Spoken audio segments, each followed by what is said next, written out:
Ukuhlaba lokhu senza amasiko sigcine yonke leyo nto iyona nkolo yethu ekufana ngabe siyayenza thina njenganabantu. Ukusonta nje lokhu suke nje sozididiselwa lapha emasontweni kuphambanisa imiqondo yethu ukuthi sicabange yonke into le engafanele ukuthi siyicabange kuyiyona ezosisiza. Sicabange into engeke izisize. Siloke sikhonza amathonga kwezinye indawo. Ngoba phela wonke umuntu ongasekho emhlabeni osephila ngokomoya, lowo muntu uyithongo. Ngingidideke mina umuntu umethu umuntu ufile. Kodwa uthola ukuthi abantu akhuluma ngabo, ukhuluma ngabantu kade badlula emhlabeni.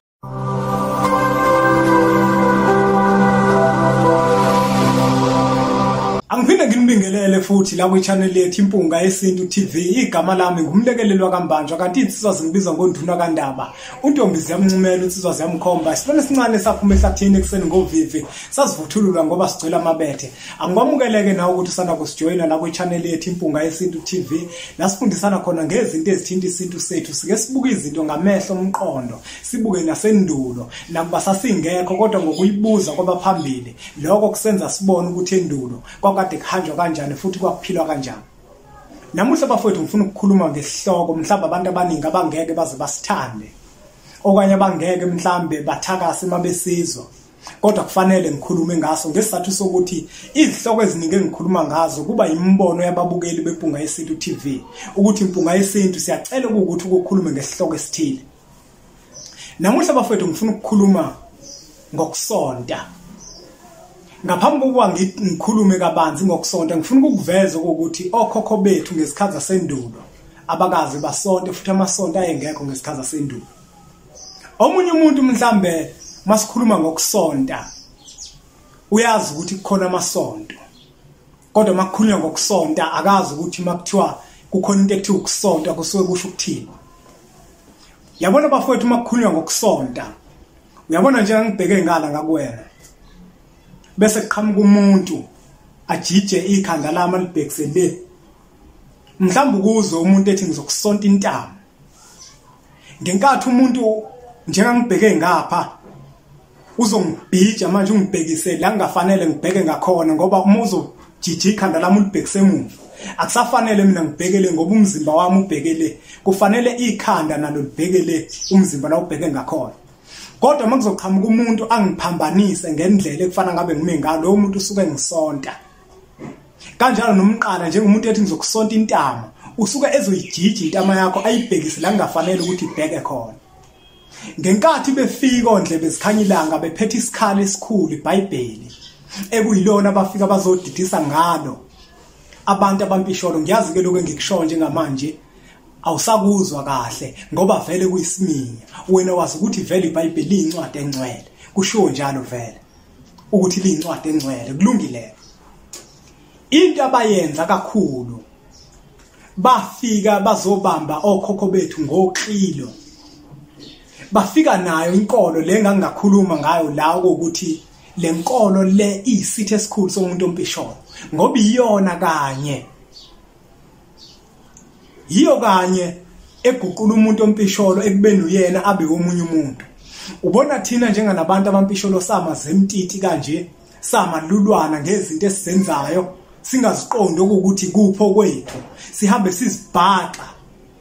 Sihambe sikotela yonke indawo lengafanele sikotele khona. Ingoba imiqondo yabantu isontiwe. Thina sesenze into okhokho bethu abebengayenzi. Emasontweni amasonto avulwa ngayo leyo nhloso ukuthi kufunakala manje ukuthi kuzosonta imiqondo yabantu, iphendule imiqondo yabantu, ibheke kwenye indawo. Abantu bazi ukuthi nje thina njenganabantu abampisholo kufanele ukuthi sidumise uNkulunkulu.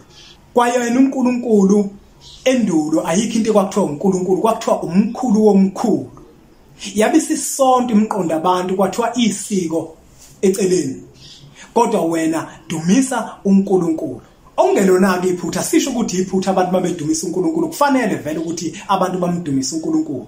Kodwa akumele bafowethu uvumele inkolo ishaye ubuwena, uvumele inkolo ishaye isiko lakho. Okhokho bethu babengasonti ngoba okhokho bethu babekholwa. Uma nathi singayeka ukusonta kodwa sikholwe, omunye umuntu uzobuza ukuthi okhokho bethu bona babekholwa kanjani, babekholwa kuphi? Okhokho bethu babekholwa bekholelwa emasikweni ababekade bewenza nasemasikweni abakade bewenza imizi ngemizi. Uzokhumbula ukuthi kukhona usiko nesiko nesikompilo. Ngenkathi kaMbanjwa sigcaba, iyona nkolo yethu leyo thina kaMbanjwa, iyona into esikholelwa kuyona ukuthi masiyenza thina kaMbanjwa, ingane zakhona angeke zenze izinto ezibhedayo. Ngenkathi ingane singene esigabeni esithile, leso sigaba sisiqopha ngegazi nembuzi, iyona nkolo yethu thina njengabantu abampisholo eyayikade yenziwe endulo. Inkolo yasendulo kwakade kuyisiko nesintu kugcinwa amasiko. Kodwa ngemuva kokufika kondlebe zikhanyilanga bathatha abantu babafaka emasontweni, basabe isonto imiqondo yabo bazothi abantu abafile bafile. Empela nje umuntu akafi umuntu. Yiphutha kwalona lelo ukuthi kuthiwe umuntu ofile ufile. Umuntu akafi. Umuntu uphila nje ngonaphakade. Kodwa ke ngiyazi ukuthi ngoba ngiyazi mhlambe nawo na incwadi ebhalwa Impunga Yesintu, uzothola la sibhale khona sachaza kabanzi ukuthi sisho ukuthini masithi umuntu akafi. Ngenkathi ke manje abamhlophe sebevula amasonto bezosonta imiqondo yabantu abamnyama okanye abantu abampisholo, yilapho la kwasuka khona inkinga ukuthi abantu baqale bakugxeke ngokwabo, balahla umphako kuyiwona basuka endleleni eyekade ihamba okhokho babo. Emasontweni bafethu kusuke kosonto imiqondo yethu kusukela kudala kade yasontwa, kwazi kwathiwa kukhona into ekuthiwa yizulu. Kodwa ke ngengene ngigxile lapho. Kwathiwa kukhona into ekuthiwa yizulu. Thina kodwa ngesikhathi sendulo sikaze sizwe nomkhulu bethu bethi bayayazi into efana naleyo. Uma nje ngingabuza ngiyimpunga yesintu, okhokho bethu njengoba bona babengasonti kodwa babekholwa, likuphi iphutha kubona? Yini yabashaya uthola ukuthi ngokungasonti kwabo ayizange izenzeke empilweni zabo.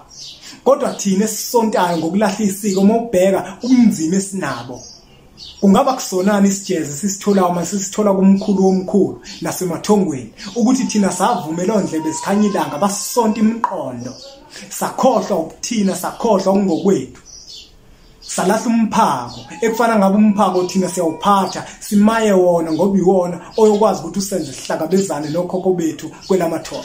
Hayi bafowethu, angageqa amagula mhlambe vele inkulumo engiyikhuluma omunye umuntu akazuyizwa kahle, kodwa kona isiminya. Ukusonta nje bafowethu kukuphambaniswa.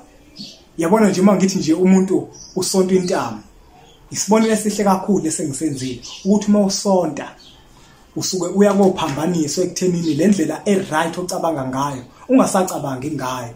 Lento yenziwa kudala yenziwe ebantwini abasalayo thina bese bona bayitshala kuthina.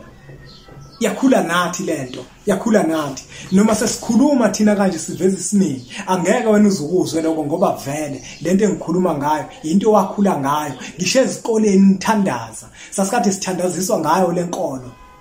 Ilokhu ifakwa lento kuthina, sifundiswa ngeBhayibheli ukuthi lona elingcwele. Amasiko ethu kodwa nasangafundiswa ngawo. Ngisho ezikoleni wawuthi uma ubona umuntu ompisholo umbone nempondo, kodwa umuntu omhlophe uyena kwakuthiwa uyingelosi, abizwe ngengelosi. USathane babemenza ukuthi abe umuntu ompisholo besabe nempondo. Yina yayikade ifakwa lento kuthina ngenkani ukuthi ayikho into esile engaqhamuka nomuntu ompisholo. Kanti umuntu ompisholo uhlakaniphe kakhulu. Okhokho bethu bafowethu abazange basonte. Ngakho ke bafowethu asiyeke ukuthi masonta thina sabantu bese sigxeka isiko. Isiko yona nkolo yethu, ayindaba okusonta. Ayindaba okusonta. Ilona siko, iyona nkolo yethu, isiko nesintu.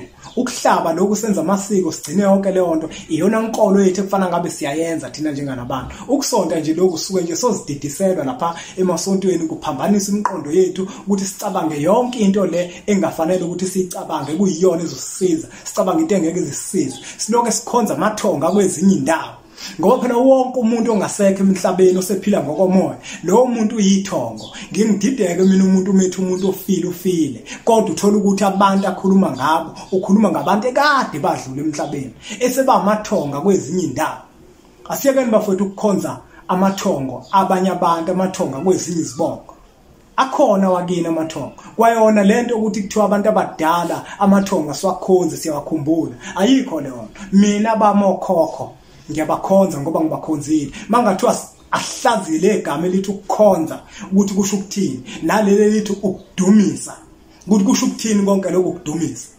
Hayi endulo bafowethu kwakudunyiswa bona okhokho, kwakudunyiswa amathamba lele phansi kothula umhlaba, kukhonzwa bona okhokho nomkhulu womkhulu.